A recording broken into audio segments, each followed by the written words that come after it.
এবার আসলাম ই প্রত্যয় যোগে সাধিত শব্দ, মানে ই প্রত্যয়ের মাধ্যমে শব্দ গঠন।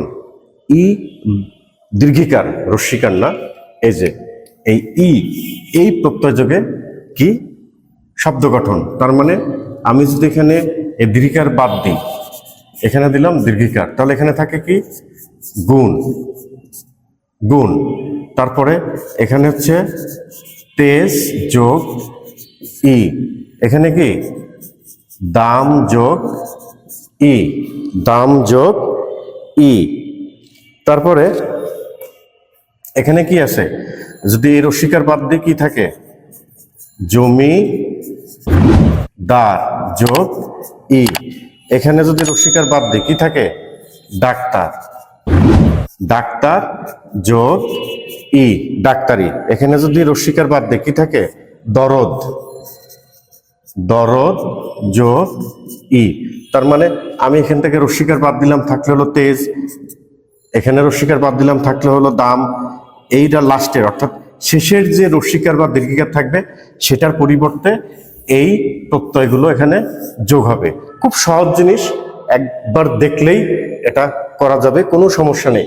আমি যদি বলি, আমি আরেকটা বললাম যে দোকানি, কি বললাম, দোকানি। আরেকটা বললাম বাদামি, বাদামি। আবার বললাম ন্যাকামি। তো না, ন্যাকামি হবে না, সেটা হবে হচ্ছে ন্যাকামি না হয়ে হবে ডাকাতি, ডাকাতি। এখন এইটা, এই যে রস্যিকার আছে, এই রস্যিকার বাদ দিলে কি থাকে,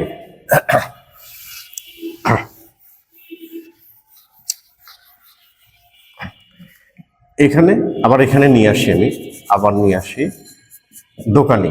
এই যে রস্যিকার যদি উঠাই দিই, এই রস্যিকার আমি উঠাই দিলাম, তাহলে থাকে কি দোকান, কি থাকে দোকান। এই দোকানের সাথে কি কি দোকানি, দোকান যোগ এই দোকানি।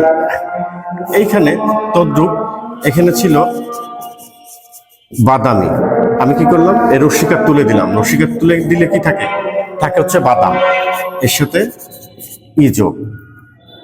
ঠিক এইটাতে আমি কি ডাকাতি তুলে দিলাম, রস্যিকার থাকে ডাকাত, এর সাথে ই। অসংখ্য ধন্যবাদ। যেহেতু আজান দিচ্ছে, সবাই বুঝতে পারছো, সকল